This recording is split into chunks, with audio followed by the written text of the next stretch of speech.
Hola, ¿qué tal? Muy buenas tardes. Es un placer darles la bienvenida a su foro Viernes de Derechos Humanos, un espacio que desde hace 5 años ha reunido a expertos, a expertas, académicos y académicas y profesionales comprometidos con la defensa de los derechos humanos. Este espacio es realizado en coordinación con el Colegio de Abogados Procesalistas Latinoamericanos y la revista Primera Instancia, y se ha consolidado como un referente para el diálogo y la construcción de propuestas que promueven la justicia y la equidad en nuestra sociedad, generando un punto de encuentro para la reflexión y el análisis de los desafíos que enfrentan los derechos fundamentales en nuestra sociedad. En este tercer programa de la temporada nos adentramos a un tema fundamental para el presente y futuro de nuestras comunidades, intitulado Más allá de las fronteras, el derecho migratorio en clave de cultura de paz y justicia global, ya que la migración como fenómeno social y jurídico demanda enfoques integrales que garanticen el respeto de los derechos fundamentales y que fomenten soluciones justas y sostenibles. Para guiarnos en este tema, contamos con la presencia de dos renombrados expertos colombianos, cuyas contribuciones en el ámbito del derecho y la defensa de los derechos humanos han sido fundamentales. Así que les damos la cordial bienvenida a la estudiante María Sofía Agudelo Jiménez, quien es estudiante de la Facultad de Derecho de la Universidad Autónoma Latinoamericana de Medellín. Es cofundadora del grupo de investigación y estudio Lex Pacis y asesora junior en Comlex Defensa Estratégica. Además, también contamos con la presencia del doctor Marcelino Colorado Mendoza, quien es abogado penalista, especialista y magíster en Derecho Procesal Penal y Teoría del Delito, miembro del Colegio de Abogados Procesalistas Latinoamericanos y además conferencista en temas de Derecho Internacional Humanitario y Derechos Humanos. Antes de cederle la palabra a nuestros ponentes, invito a nuestro auditorio a participar activamente, compartiendo sus preguntas, dudas o comentarios para enriquecer esta conversación y fortalecer el intercambio de ideas. Así que sin más preámbulos, entonces, damos una calurosa bienvenida a nuestros distinguidos ponentes y les cedemos el uso de la voz. Bienvenidos.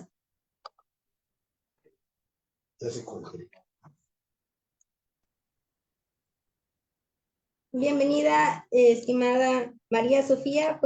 Doctor Marcelino, pueden iniciar con su disertación. Muy buenas tardes a todos y a todas.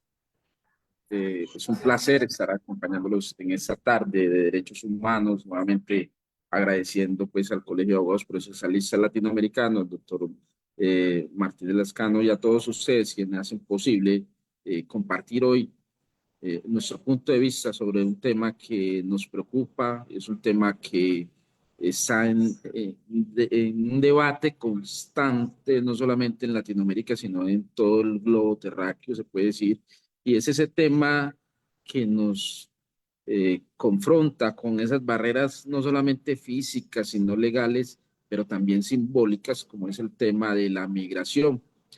En ese sentido, hoy queremos hablar entonces sobre ese derecho migratorio en clave de cultura de paz y de justicia global. Y se viene una pregunta y ¿es posible una mirada del derecho migratorio que promueva la cultura de paz y la justicia global?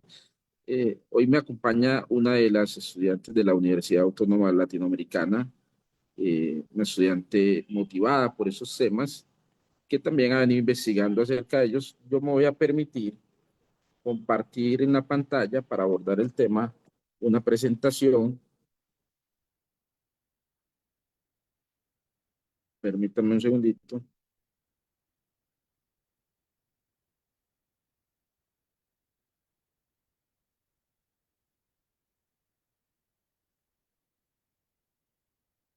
Creo que ahí está empezando a compartir la pantalla.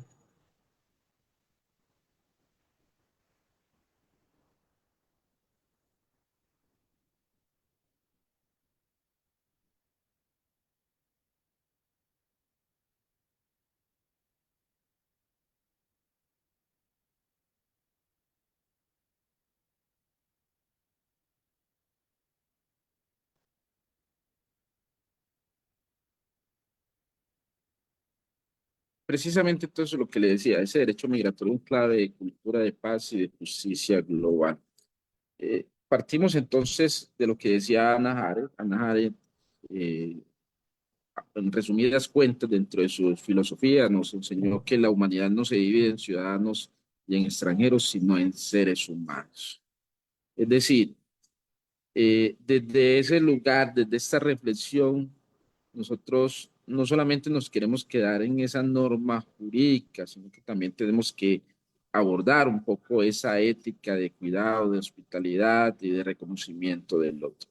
Esa concepción de los derechos humanos basado en la pertenencia a la humanidad que ha fracasado hoy. Esa concepción cuando aquellos que más lo necesitaban se encontraban sin la protección de un Estado, es importante entonces empezar a retornarla a nuestro debate académico y que no se quede solamente aquí, sino que nos lleve a generar acciones realmente que protejan la vida, que protejan los derechos y las garantías que tienen las personas migrantes. Vivimos en un mundo en constante movimiento, millones de personas migran cada año, huyendo de muchas situaciones, huyendo de la pobreza, huyendo de la violencia, de ese cambio climático, o buscando una vida más digna. Sin embargo, muchas veces el camino que encuentran está lleno de obstáculos, de rechazo, de discriminación o incluso de criminalización, como sucede hoy en día, hablemoslo abiertamente, en Estados Unidos. Entonces, las fronteras que más líneas geográficas eh, han convertido más que en barreras físicas, legales y simbólicas, separan a quienes tienen derechos de quienes solo tienen necesidad. Y entonces se alzan muros, se endurecen leyes y se multiplican esos discursos de miedo y de exclusión. Y surge entonces esa pregunta, ¿es posible una mirada del derecho migratorio que promueva la cultura de la paz y la justicia global? Nuevamente nos quedamos entonces para comenzar con nuestro tema el día de hoy, con Ana Arendt, en cuanto a que la concepción de los derechos humanos basada en la pertenencia a la humanidad ha fracasado cuando aquellos que más lo necesitaban se encontraron sin la protección de un Estado. Y en ese orden de ideas, entonces le doy paso a mi colega para que ella continúe entonces con el tema y haga su presentación. Bienvenida, doctora. Bueno, muy buenas tardes para todos. Es un placer estar aquí con todos ustedes. Mi nombre es María Sofía Ruelo Jiménez, como ya se había mencionado.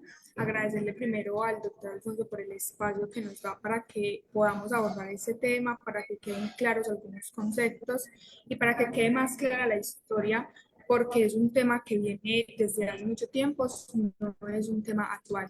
Demos entonces inicio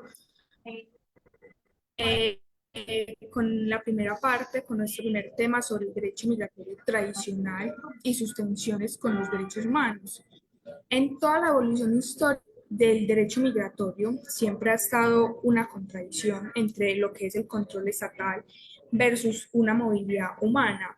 Aquí históricamente el derecho migratorio ha estado siempre anclado en una premisa fundamental que es la soberanía del Estado para decidir quién entra, para decidir quién queda y bajo qué condiciones. Y esta potestad se ha ejercido más como un derecho exclusivo de cada país, o sea, en ella no han habido muchas interferencias externas, incluso por encima de consideraciones éticas o humanitarias. Y ya en este modelo, entonces, la movilidad humana no viene siendo un derecho, sino más una excepción. Entonces, el derecho migratorio ha experimentado una evolución significativa a lo largo de la historia, desde las primeras formas de movilidad humana, es decir, antes del Estado-Nación. Aquí la migración es tan antigua como la humanidad misma. Esto no es algo actual, no es algo nuevo. Entonces, antes del surgimiento del Estado moderno, ya la movilidad humana no estaba regulada por normas jurídicas como lo entendemos hoy en día. Las tribus, los clans, los imperios eran las formas de organizaciones que habían antes del Estado-Nación y ellas solían permitir un desplazamiento sin controles fronterizos formales. O sea, el mundo era más poroso y la tierra, pues, en gran medida no estaba vinculada a la noción de una soberanía exclusiva.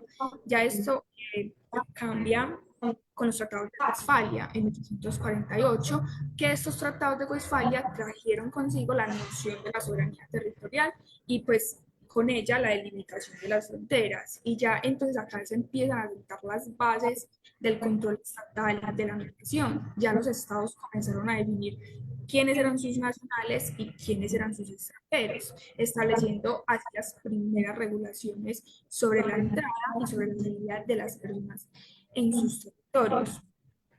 La historia de la humanidad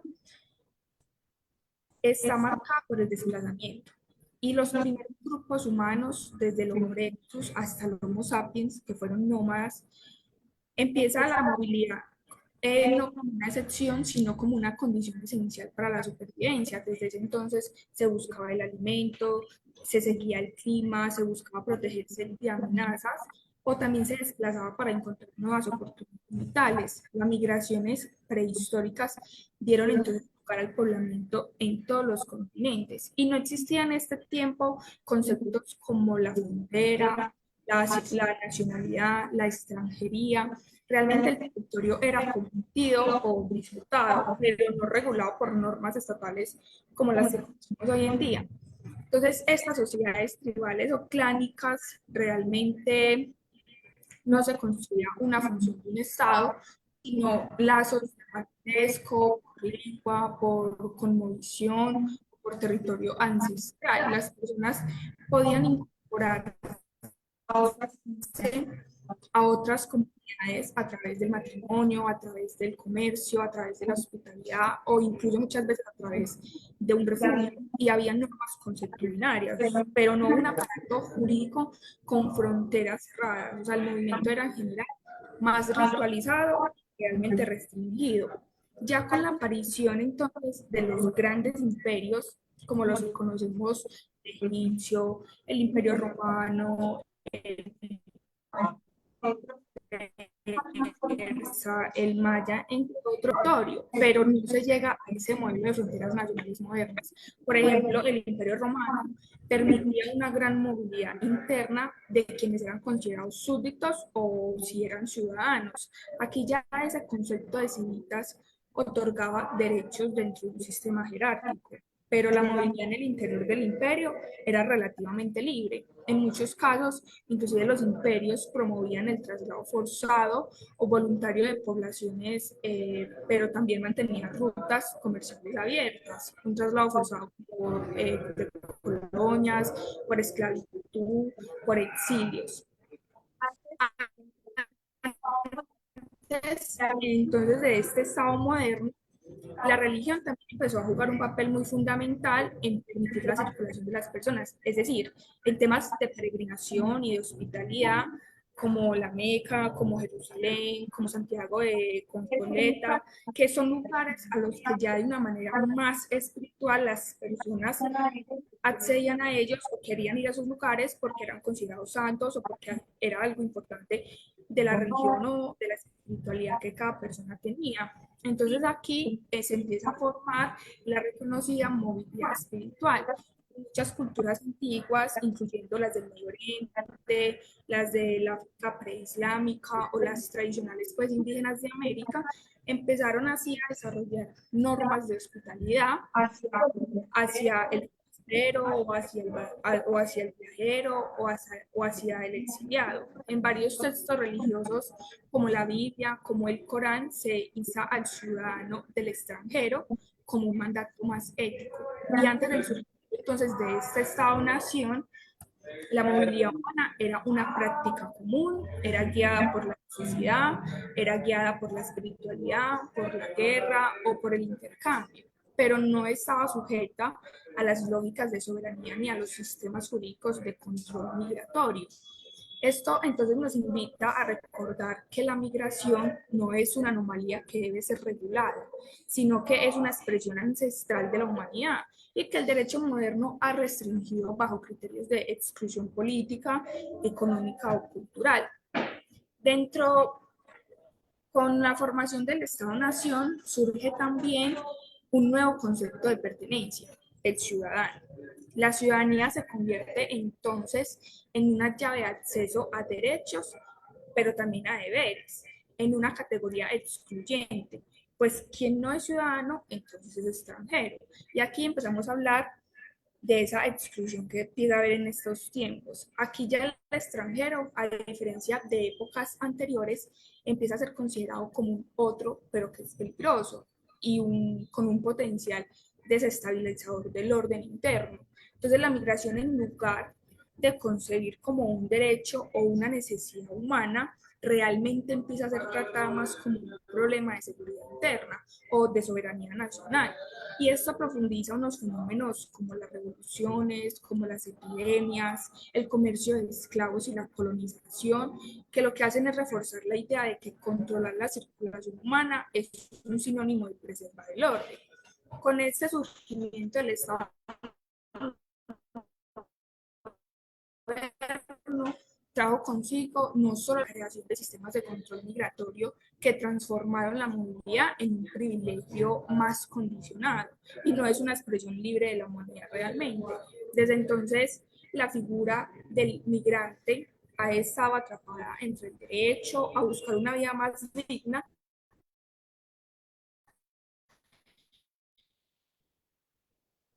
pero también entre el poder del Estado. Con los siglos, durante el siglo XIX y comienzos del siglo XX, muchos estados, especialmente en América y en Oceanía, adoptaron políticas que fomentaban la migración internacional. Sin embargo, esta apertura no respondía a una visión humanitaria o universalista, sino más a intereses económicos y geopolíticos. Por ejemplo, en Estados Unidos, la migración fue clave para poblar el oeste. O sea, construyeron una infraestructura ferroviaria y para abastecer de mano la obra en la industria. Ya en América Latina, en países como Argentina, como Brasil, Chile o como en Uruguay, que ya lo que hicieron fue promover la llegada de inmigrantes europeos como una estrategia de modernización, o sea, bajo el lema de civilizar o de proteger. Y estas políticas iban acompañadas de incentivos estatales, es decir, de tierras, de ayudas económicas, de programas de asentamiento rural. Y ese mito del inmigrante ideal da una apertura migratoria que no fue universal ni neutral. Realmente se privilegió un tipo específico de migrante. Entonces se promovió la llegada de europeos blancos que eran considerados civilizados, que eran considerados trabajadores y asimilables. Y en contraste, pues se o se restringió a personas asiáticas, a personas africanas, a personas indígenas o que personas como inferiores o como inadaptables. Entonces, en el periodo de la apertura migratoria en el siglo XIX, no fue una era realmente de hospitalidad universal, sino un momento clave para entender cómo los estados construyeron un sistema selectivo, inclusive también racializado y funcional de movilidad humana, o sea, un sistema que, lejos de desaparecer, ha evolucionado hacia nuevas formas de exclusión y control bajo discursos contemporáneos de seguridad, de legalidad y también de migración ordenada. Ya para el siglo XX se han marcado dos conflictos, o sea, las dos guerras mundiales y la Guerra Fría, que lo que hicieron fue transformar el derecho migratorio en un sistema profundamente selectivo y rígido también, donde las políticas de seguridad y de control ideológico prevalecieron sobre la protección de los derechos humanos de los migrantes. Ya la distinción entre migrantes económicos y forzados se consolidó, estableciendo así un sistema jerárquico de movilidad humana que excluyó a muchas de las protecciones internacionales. Dentro del tema de la globalización, ha transformado el mundo en una red interconectada, donde los bienes, donde el capital y la información pues se mueven libremente, sin casi ni siquiera ninguna barrera. Sin embargo, las personas, en especial los migrantes, enfrentan cada vez más restricciones para moverse a través de las fronteras. y este contraste entre la libertad para los flujos del capital y la limitación para los flujos humanos reflejan una paradoja global, es decir, dentro de por un lado, la libertad para el capital, o sea, las grandes corporaciones pueden moverse y pueden mover su capital de un país a otro sin prácticamente ninguna barrera. Y las empresas, por ejemplo, multinacionales, pueden operar en múltiples países sin restricciones significativas. Por el otro lado están las restricciones para las personas, ¿verdad? En cambio, los seres humanos que buscan mejores oportunidades o que simplemente quieren huir de situaciones de violencia, de pobreza o de desastres ambientales, se enfrentan a barreras legales, a barreras físicas, a barreras simbólicas que son cada vez más estrictas. Y aquí la migración se ha convertido entonces en un desafío político y jurídico que amenaza la seguridad de los estados y que pone a prueba las estructuras del bienestar social. Esta paradoja subraya la fragmentación global, es decir, la movilidad para unos se ve como una facilitación del progreso, mientras que para otros es percibida como una amenaza para la estabilidad social y económica. El derecho migratorio actual, bajo una lógica ambivalente, promoviendo por un lado la migración de personas útiles para la economía global, mientras que por otro se criminaliza y se margina a los migrantes en situaciones vulnerables. Y esta distinción crea una jerarquía de movilidad humana. Entonces, por un lado, la migración útil se fomenta en la migración de individuos con habilidades específicas, como trabajadores calificados, inversionistas que tienen un talento, que tienen una tecnología o una ciencia. Entre otras, los estados promueven políticas migratorias que favorecen a este tipo de talento global y otros incentivos económicos. Y este de migración es vista como un beneficio económico y social para los países receptores. Pero si vamos al lado de la migración de de las personas vulnerables, por el contrario, estas personas están huyendo de situaciones de violencia, de pobreza extrema, de desastres ambientales o incluso de persecuciones políticas que se enfrentan a políticas mucho más restrictivas. Y en muchos casos su migración es vista como una carga para los países receptores y su derecho al asilo o a la protección es muy limitado, ya aquí las políticas de control de fronteras y las migraciones ilegales están orientadas a bloquear el acceso a estas personas. La criminalización de la migración vulnerable se evidencia demasiado en la creciente criminalización de los migrantes irregulares, es decir, especialmente en aquellos que cruzan las fronteras sin una documentación necesaria o la que les pide o requieren para hacerlo de una manera. Los muros físicos y digitales, junto con las políticas restrictivas,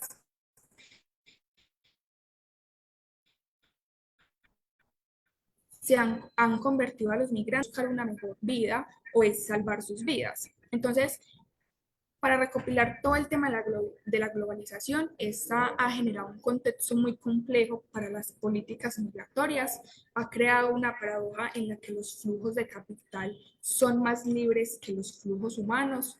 El derecho migratorio contemporáneo ha adoptado un enfoque ambivalente que privilegia a los migrantes útiles para la economía, mientras que por otro lado se criminaliza y se margina a los migrantes que son vulnerables. Este modelo contribuye a la erosión de los derechos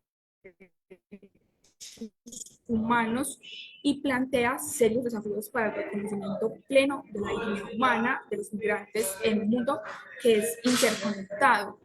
Entonces, la evolución histórica del derecho migratorio muestra un tránsito desde un mundo sin fronteras fijas hacia un modelo centrado en un control soberano que solo en tiempos recientes ha comenzado a ser cuestionado desde una mirada de derechos humanos y de justicia global.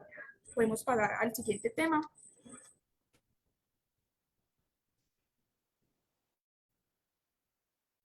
Entonces, ya terminando todo este tema de la evolución histórica, teniendo claro pues algunos conceptos, vamos ahora a entrar al tema de las principales tensiones que se ven entre la soberanía, la seguridad la seguridad, las políticas restrictivas, que siempre han tenido una contradicción o van como en versus de los derechos fundamentales. Desde el origen, el derecho migratorio ha operado bajo una lógica de excepción.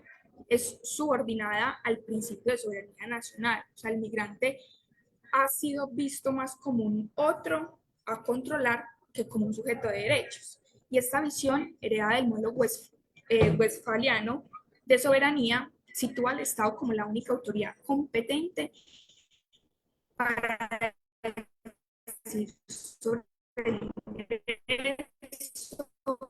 o sobre la pertenencia, entonces instrumentaliza la migración. Aquí el migrante es bienvenido solamente si aporta valor económico o aporta un valor político o un valor social, y es excluido si empieza a representar más una carga o una amenaza. Y de ahí de que los marcos normativos se construyan en muchos países no como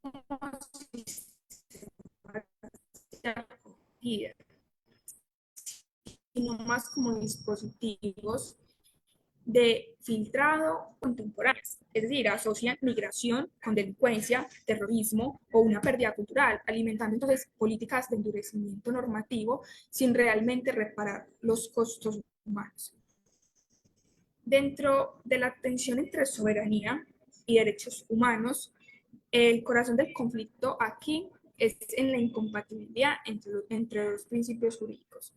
Por un lado, tenemos la soberanía estatal, que permite controlar las fronteras y condicionar la entrada de extranjeros, y por el otro lado tenemos la universalidad de los derechos humanos, que imponen límites éticos y jurídicos a este control. Entonces, esta tensión se hace evidente cuando los estados adoptan medidas que, aunque legales o a nivel interno, contravienen estándares internacionales, contravienen detenciones prolongadas, separaciones de familia, deportaciones sin audiencia, uso excesivo de la fuerza o ya la negación del asilo. Es decir, esta tensión entre soberanía y entre derechos fundamentales surge cuando las leyes y las políticas migratorias adoptadas en ejercicio de la soberanía estatal entran en conflicto con los derechos fundamentales de los migrantes.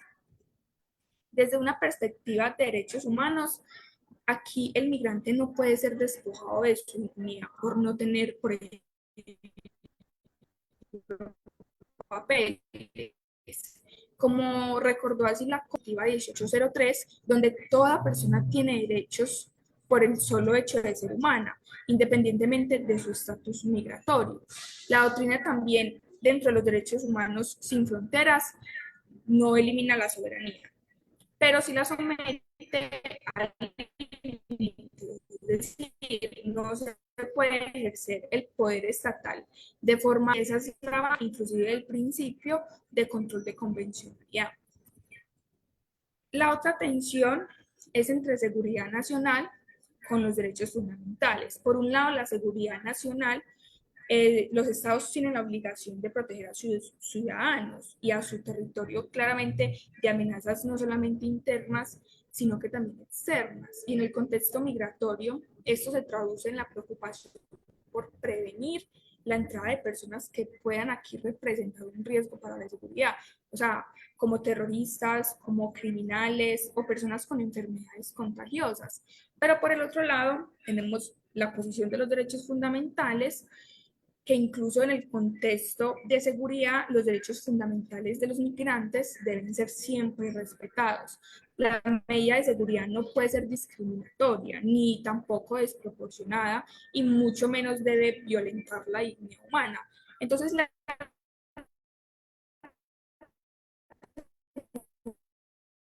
tensión que hay entre seguridad nacional y que hay en nombre de la seguridad nacional afectan negativamente los derechos fundamentales de los migrantes.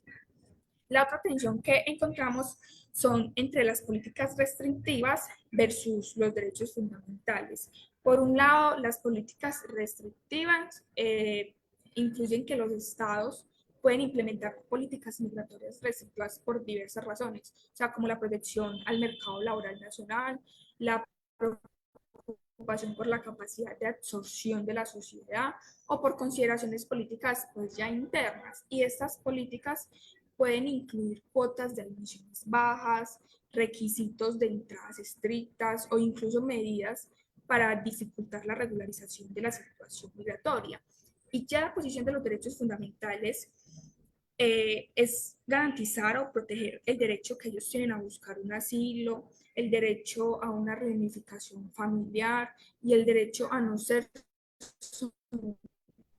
a tratos inhumanos o degradentes, y pueden verse comprometidos por políticas migratorias demasiado restrictivas. Entonces aquí la tensión se evidencia claramente cuando estas políticas restrictivas impiden o dificultan el ejercicio de los derechos fundamentales de los migrantes. Algunos ejemplos, casos actuales en esas tensiones, tenemos por ejemplo la parte de Estados Unidos y México. La política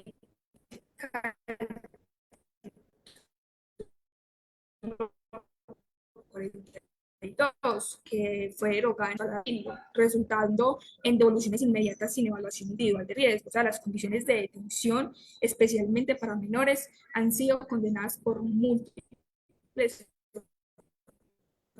organismos internacionales, incluyendo también migrantes económicos y solicitantes de asilo, que lo que hacen es huir de la violencia de Centroamérica y de otras regiones. Y esto pone incluso a prueba la capacidad de Estados Unidos para equilibrar la seguridad fronteriza con las obligaciones de una protección internacional.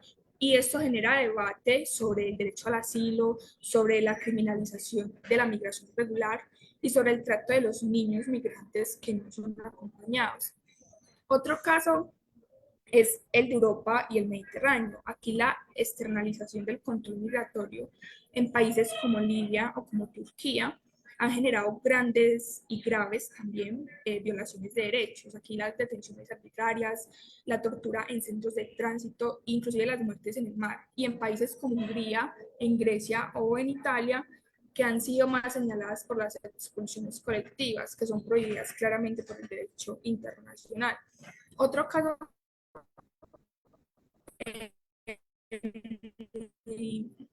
muy conocido en un inicio, países como Colombia implementaron medidas de regularización, es decir, por ejemplo, el estatus temporal de protección.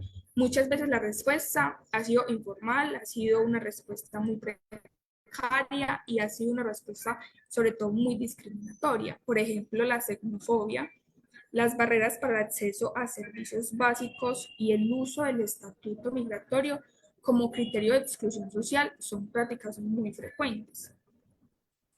A todo este tema, el derecho internacional ha respondido mediante la consolidación de estándares jurídicos robustos. Por un lado, con la Convención de Ginebra en 1951, que ha reconocido el derecho al refugio frente a la persecución y el principio de no devolución, que impide devolver a alguien a su país donde suben con los pactos internacionales de derechos humanos. Estos pactos son dos tratados en 1966 y que han desarrollado específicamente los derechos humanos contenidos en la Declaración Universal de los Derechos Humanos. Entonces, estos pactos, uno es el Pacto Internacional de Derechos Civiles y Políticos, que busca pues garantizar más como los derechos fundamentales, como el de la vida, como el de la libertad, la libre expresión, la libertad de pensamiento, de religión, el derecho a un juicio justo, entre otros. Y el segundo pacto es el Pacto Internacional de Derechos Económicos, Sociales y Culturales. Como su nombre lo dice, busca ya garantizar derechos relacionados con el bienestar económico, social y cultural, como el derecho al trabajo, el derecho a una salud, a una educación, a una alimentación, incluso a una seguridad social. También se ha pues, dado a conocer toda la parte del derecho internacional por las opiniones consultivas. Las opiniones consultivas son interpretaciones de la Corte Interamericana de Derechos Humanos sobre cuestiones jurídicas relativas a la Convención Americana o a otros tratados de derechos humanos. No son decisiones en casos contenciosos, pero sí tienen una gran autoridad interpretativa. Entonces, la opinión consultiva 2114 de la Corte Interamericana de Derechos Humanos establece el estatus migratorio, que el migratorio debe guiarse por los principios de dignidad humana, de igualdad y, por supuesto, de la no discriminación. El desafío está entonces en la brecha entre el derecho escrito y entre la práctica estatal, porque muchos estados ratifican tratados internacionales, pero entonces todo este panorama revela una profunda contradicción entre el marco normativo nacional y el corpus ius internacional de los derechos humanos.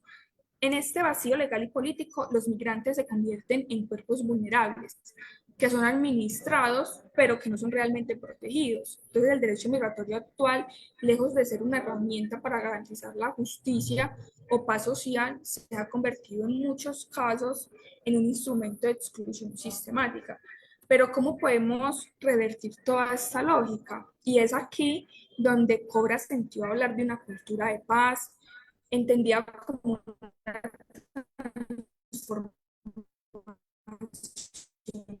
estructural del enfoque, o sea, pasar de la excepcionalidad a los derechos a su universalidad real. Ya entonces le doy paso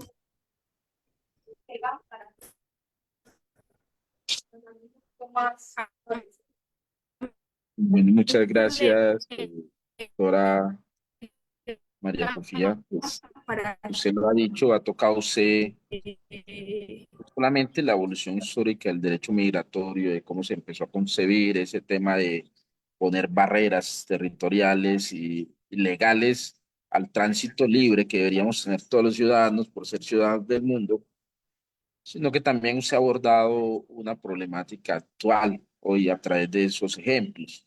Pero frente a esos retos que nos trae el derecho migratorio, entonces se nos presenta una opción y es ese derecho cosmopolita como una alternativa ética y jurídica a ello. Pero entonces, para entrar a abordar ese derecho cosmopolita es necesario que empecemos desde la academia nuevamente a estudiar esos conceptos de filósofos como Immanuel Kant, como Jürgen Habermas, como Quentin Halfian. Immanuel Kant, todos lo sabemos, pues planteó una filosofía moral defendiendo que todos los seres humanos deben ser tratados como si, tratados no como medios, sino como fines. Asimismo, Habermas también, desde su discurso de la ética, una ética en la cual la validez de las normas deben surgir de ese consenso alcanzado en el diálogo racional entre iguales. Lo mismo Hafian, quien es considerado pues hoy en día como alguien que habla sobre esos temas de identidad, de ética, de cosmopolitismo moral. Él es un arduo defensor y sostiene que todos los seres humanos pertenecen a las diferencias culturales e individuales que tenemos. Y en ese orden de ideas encontramos entonces que ese derecho cosmopolita no es un derecho o una intervención reciente. Ese derecho cosmopolita tiene raíces profundas en la filosofía moderna y contemporánea. Uno, uno de sus principales exponentes entonces fue Immanuel Kant. Immanuel Kant en su ensayo hacia la paz perpetua publicada en 1975, planteó esa idea de un derecho cosmopolita basado en la hospitalidad universal. Para Manuel Kant, entonces, todo ser humano tiene derecho a no ser tratado como hostil cuando llega a otro territorio. Ese derecho, entonces, no equivale a ser admitido de manera permanente, pero sí a ser recibido con dignidad y sin violencia. Más recientemente, entonces, Habermas ha defendido la necesidad de una constitucionalización del derecho internacional. Y lo ha hecho argumentando que en un mundo globalizado los estados deben ceder parte de su soberanía. ¿Para qué? Para construir una comunidad jurídica global basada en ese respeto de los derechos humanos. Finalmente, Hafian, por su parte, ha propuesto una ética cosmopolita, como lo había mencionado anteriormente. ¿Una ética de qué? Una ética del reconocimiento mutuo, donde la identidad no se define por la nacionalidad, sino por esa pertenencia común a la humanidad. Ese planteamiento es clave entonces para entender cómo los prejuicios nacionales y raciales siguen moldeando entonces nuestras leyes migratorias. Y en ese sentido entonces cobra importancia el derecho cosmopolita como un marco para una ciudadanía global. Pero ustedes se preguntarán, ¿qué es ese derecho cosmopolita? Ese derecho cosmopolita es una propuesta jurídica y filosófica que parte de un principio esencial, que toda persona, por el solo hecho de ser humano, posee derechos fundamentales que deben ser respetados por todos los estados, no solamente por el propio estado, sino por todos. Y a diferencia de ese derecho internacional tradicional que regula esas relaciones entre estados soberanos, el derecho cosmopolita reconoce al individuo como sujeto directo del derecho internacional, más allá de su nacionalidad, más allá de su pertenencia estatal. Desde ese enfoque, entonces, se pone a la lógica dominante del derecho migratorio clásico, donde los derechos dependen de la ciudadanía, dependen del territorio o de ese estatus legal. En cambio, el derecho cosmopolita afirma que existen normas jurídicas universales que deben proteger a todo ser humano, incluso frente al poder soberano de los estados. Ese concepto tiene un fuerte componente ético, considera que los valores o los deberes morales y jurídicos no se detienen en las fronteras.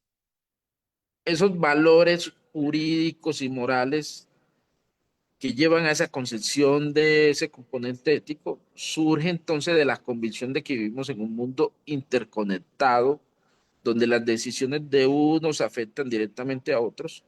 Y por eso entonces el derecho cosmopolita reclama una forma de organización jurídica y política global que garantice esa igualdad y derecho para todos, sin importar de dónde se provenga, sin importar hacia dónde se desplace.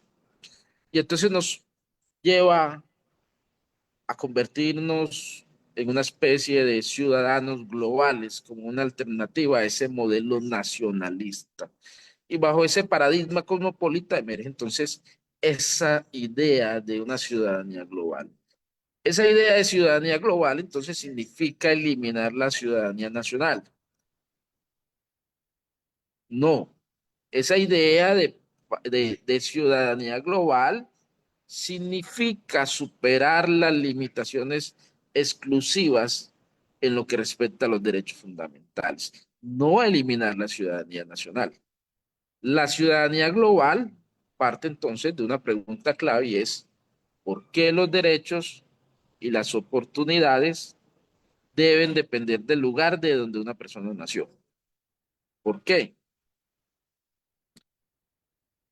Hoy el sistema internacional produce una especie de lotería geopolítica, en la que algunos nacen con pasaportes que abren todas las puertas, mientras que otros heredan fronteras que devuelven muros.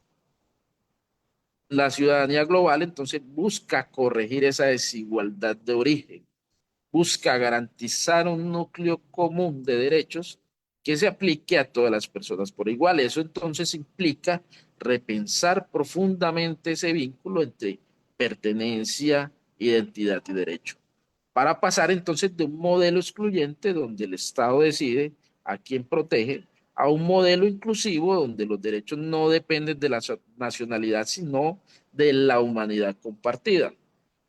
Por supuesto que eso entonces tiene unas implicaciones jurídicas y políticas, porque adoptar el derecho cosmopolita como marco implicaría entonces transformaciones profundas, como reconocer jurídicamente que los migrantes, los refugiados y apátridas tienen derechos iguales en dignidad a los ciudadanos nacionales. Eso entonces implicaría reformar los sistemas migratorios para garantizar debido proceso, para garantizar una protección efectiva, un trato no discriminatorio sin importar el estatus migratorio. Pero también eso entonces nos llevaría a promover formas de participación política transnacional donde quienes viven en un territorio puedan tener voz, incluso si no tienen esa ciudadanía formal. Y también nos lleva entonces a generar o a fomentar la creación de instituciones supranacionales que sean más vinculantes, como tribunales o mecanismos regionales que hagan exigibles los derechos humanos más allá de las fronteras. Es decir, en un contexto global marcado por la desigualdad, por el cambio climático, por los desplazamientos masivos, ese derecho cosmopolita ofrece un marco jurídico coherente con los desafíos actuales. Nos invita a abordar la ficción de que los estados pueden resolver solo problemas que son esencialmente globales. Y nos invita a construir una arquitectura normativa más justa, basada en la interdependencia, basada en la solidaridad, basada en la justicia global. En síntesis, el derecho cosmopolita no niega la soberanía, sino que la somete a límites éticos universales. Es una invitación a pensar en un derecho verdaderamente humano, en el que la frontera no sea un límite para la dignidad, sino un punto de encuentro para la hospitalidad. Y en ese sentido, entonces, la invitación y la reflexión es a que empecemos a generar propuestas concretas, como cuáles, como la acogida digna, la hospitalidad, la corresponsabilidad internacional. Muchas gracias por la atención prestada.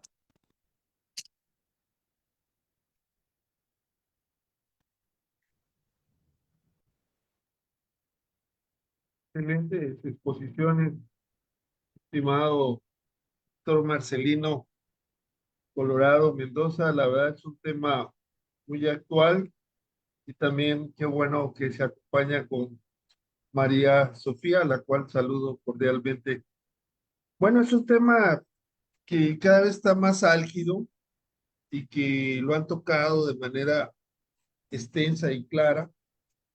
Y, por ejemplo, yo recuerdo un caso de la Corte Interamericana donde condena a República Dominicana porque los migrantes haitianos que tenían hijos en República Dominicana y que eran de República Dominicana ya, fueron expulsados y les quemaron sus papeles, y la Constitución de República Dominicana establece el jus sanguinis y señala que los que estén en ese Sanguinidad. país, que hayan entrado de forma irregular, pues no se les dará la ciudadanía de República Dominicana. Y esto también me recuerda la actitud del gobierno actual de Norteamérica, presidente Trump, que también intentó modificar la Constitución en una orden ejecutiva eh, en los mismos términos, ¿verdad? Que las personas que nazcan en Estados Unidos, pero que sean padres de migrantes en situación de irregularidad, pues no sean considerados estadounidenses. ¿Cómo ven esta situación, sobre todo cuando se impulsa un nacionalismo, pensando que solo yo tengo la razón y solo lo que importa es lo que diga yo? ¿Qué les parece este fenómeno actual de la migración con un imperio en decadencia, digo yo? ¿Quién quiere contestar? Adelante. Bueno, hay que ponerse siempre en los zapatos del otro. Criticamos las políticas de Donald Trump con relación al tema migratorio,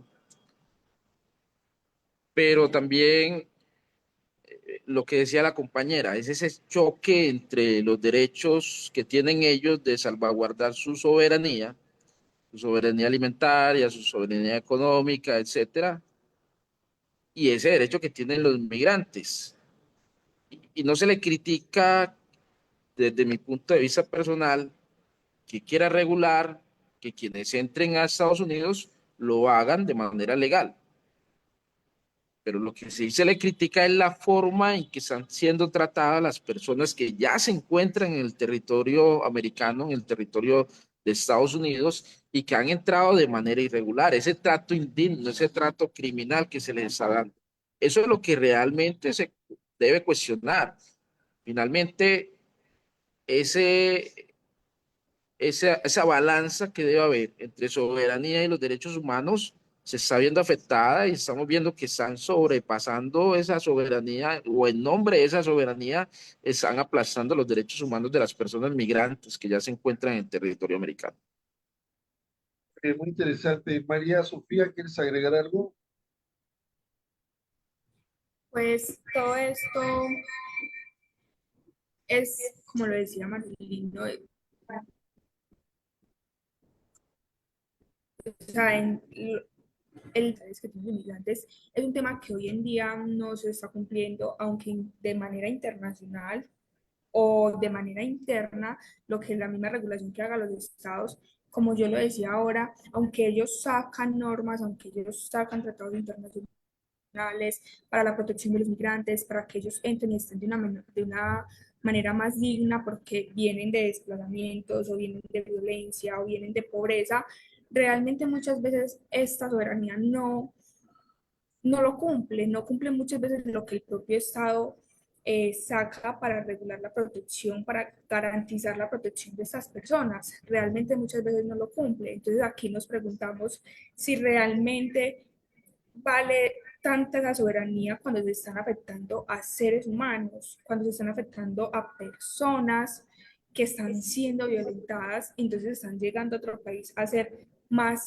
víctimas de violencia. Y no solamente puedo hablar de algo físico, sino también de algo psicológico, de algo emocional, porque acá sufren discriminación, porque acá sufren abandono, porque muchas veces, como yo decía, los criminalizan por entrar acá, por ellos no tener papeles, simplemente por ese motivo o porque están entrando de una manera que no es legal, los van a criminalizar.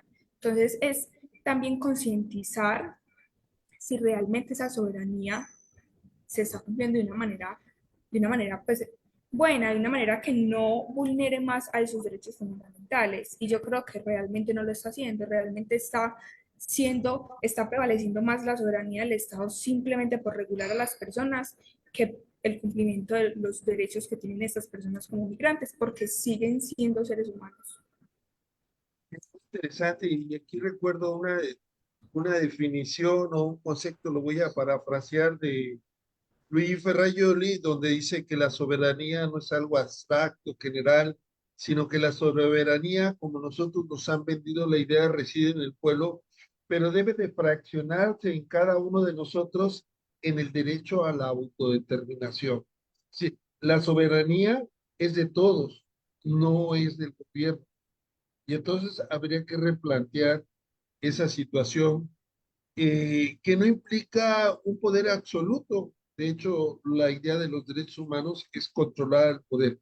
Y algo que dice el doctor Marcelino, que comparto a medias, es que en Estados Unidos muchos de los migrantes, sobre todo los latinoamericanos, trabajan en el campo, trabajan en los cultivos y son los que hacen producir alimentos.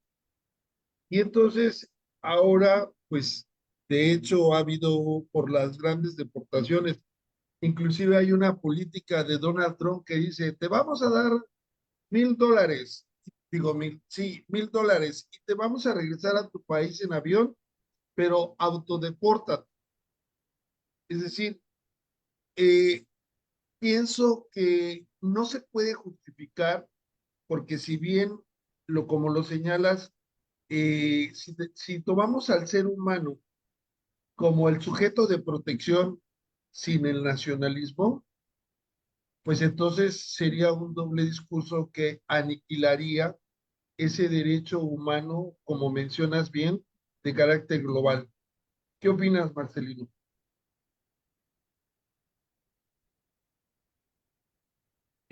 Frente a esa situación, eh, es regular, nuevamente lo indico, el trato a las personas que ya se encuentran en el territorio. Claro. Es decir, yo sé que existe un derecho de proteger las fronteras territoriales, la autodeterminación de los pueblos. Existe un derecho a decidir quién entra y bajo qué condiciones puede entrar a mi territorio. Pero si ya la persona está ahí, por encima de ese derecho, tiene que primar la condición de ser humano. Y por encima de ese derecho que yo tengo de soberanía, entonces tengo que garantizarle unos mínimos a esa persona que ya se encuentra en mi territorio.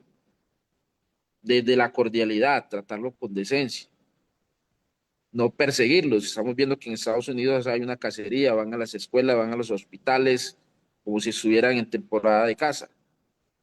Eso disiente mucho de lo que se pretende entonces con el derecho cosmopolita frente a ese ciudadano que ya se encuentra en mi territorio, así sea de manera irregular. Y entonces tengo que poner en una balanza es ese ciudadano que me está aportando y entonces cómo puedo ayudar a ese ciudadano para que normalice su estadía, porque tenemos casos de personas que llevan no 2 ni 3 días, que llevan toda una vida y han hecho, han desarrollado su vida en estados sin tener entonces, digamos, un estatus migratorio legal, pero se le afecta no solamente a ellos, sino su proyecto de vida como ser humano. Muy bien. Y estas expulsiones, por última pregunta, si alguien quiere hacer un comentario, estas expulsiones colectivas que los parámetros internacionales las prohíben por el debido proceso, pero que, por ejemplo, El Salvador, que se ha convertido en una especie de gobierno fascista, podríamos decir, por el trato denigrante a las personas que muchas veces por sus apariencias, por su estereotipo, pues supuestamente cometieron delitos en Estados Unidos, no se le juzga en Estados Unidos, pero se envían a la cárcel del Salvador gente como de nacionalidad venezolana. ¿Qué opinan al respecto como esta última pregunta? Bueno, si la compañera me permite opinar primero, yo creo que eso dista de esa corresponsabilidad internacional. Y eso sucede en principio porque sabemos que Estados Unidos, si bien siempre participa de la creación de organismos multilaterales, casi nunca hace parte de ellos. Entonces no vamos a encontrar una Corte Penal Internacional que va a sancionar a Estados Unidos, una Corte Interamericana de Derechos Humanos que va a sancionar a Estados Unidos. Es decir, no tiene un juez que lo sancione frente a esas arbitrariedades. Y por eso ellos hacen lo que hacen. Pero habría que mirar, entonces, en el caso de Salvador, si por ser receptor podría eventualmente entonces recibir algún tipo de sanción internacional. Sí, muy interesante. Inclusive Donald Trump en el primer gobierno y ahora en este segundo gobierno ha acusado y atacado al fiscal de la Corte Penal Internacional porque lo que hace Estados Unidos debe ser impune. ¿Puedes agregar algo, María? Me repite, por favor, que se lo escuché un poco interconectado. Sí. Que si quieres comentar algo finalmente de este fenómeno de enviar a la gente a otro país, privarle de su libertad sin necesidad de un juicio. Bueno, yo creo que lo primero que uno debe hacer es concientizar, como usted lo decía, a las personas porque nosotros somos esa soberanía. Y las personas que realmente son forzadas a ir a otros lugares es algo que debe ser un poquito más controlado. Tristemente no lo es, tristemente aunque se sacan regulaciones, aunque la Corte Interamericana se posiciona para darle control a eso, ya los propios estados empiezan a tener su propia autonomía en eso, empiezan a ser muy independientes. Entonces ya desde ahí ya toca manejar como esa parte más interna y que desde el exterior, desde los organismos internacionales, se regule esto y se fomente entonces como, por ejemplo, desde la cultura de la paz, donde se transforme o abordemos no desde la violencia o desde la exclusión, sino más desde el diálogo, desde la empatía, desde una inclusión y una justicia más social. No aplicar la cultura de paz en este campo como si fueran personas migrantes pero que son una amenaza para el interior, no lo es, realmente solamente son sujetos de derechos y son protagonistas de procesos de reconciliación y de un enriquecimiento social. Excelente. Con esto vamos a finalizar el programa de Viernes de Derechos Humanos. Queremos entregarles en este momento, voy a pedir a la licenciada Neidalí Espinosa Sánchez que proyecte el reconocimiento que les hacemos al profesor Marcelino Colorado, querido miembro del Colegio de Abogados Procesalistas Latinoamericanos y destacado.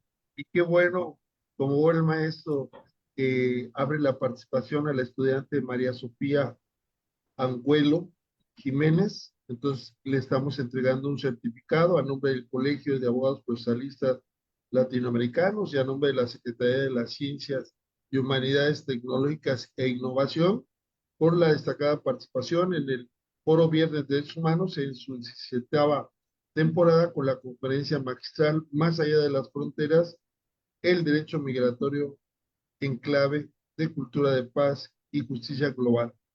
Asimismo, al doctor Marcelino Colorado Mendoza, un gran amigo, un gran colega, un excelente ser humano, que acá lo queremos y le reconocemos siempre su valía, igualmente en los mismos términos, y agradecemos a todas y a todos los que nos siguen y nos veremos en otro Viernes de Derechos Humanos.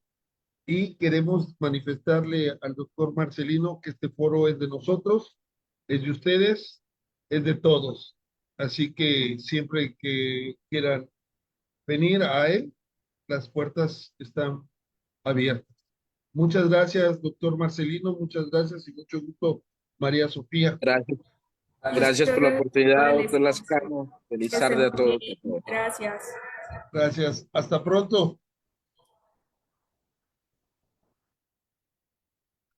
Bueno, pues el próximo jueves vamos a tener un programa muy interesante porque vamos a hablar nuevamente sobre algunos temas jurídicos que hemos estado preparando en el contexto del proceso electoral para elegir a los jueces, a las juezas, de manera democrática, un experimento pues interesante, pero pues también deja a veces algunos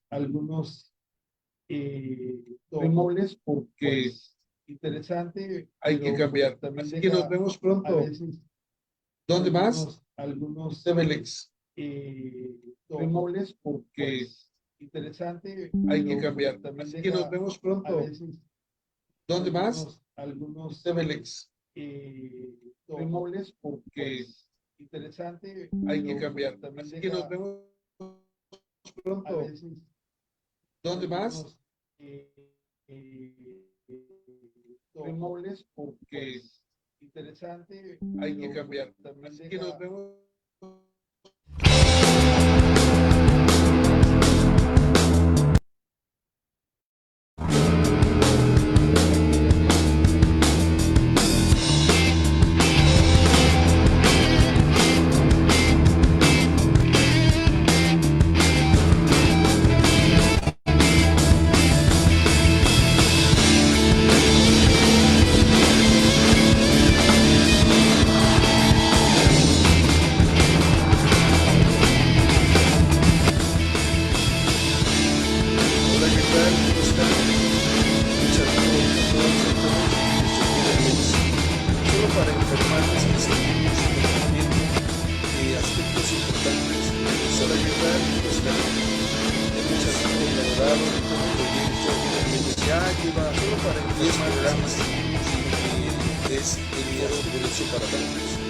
Inicialmente lo inauguramos con un profesor, un colega de Guadalajara, el maestro Jesús Manuel Orozco Pulido, donde hicimos análisis a las reformas de la ley de amparo el 27 de febrero.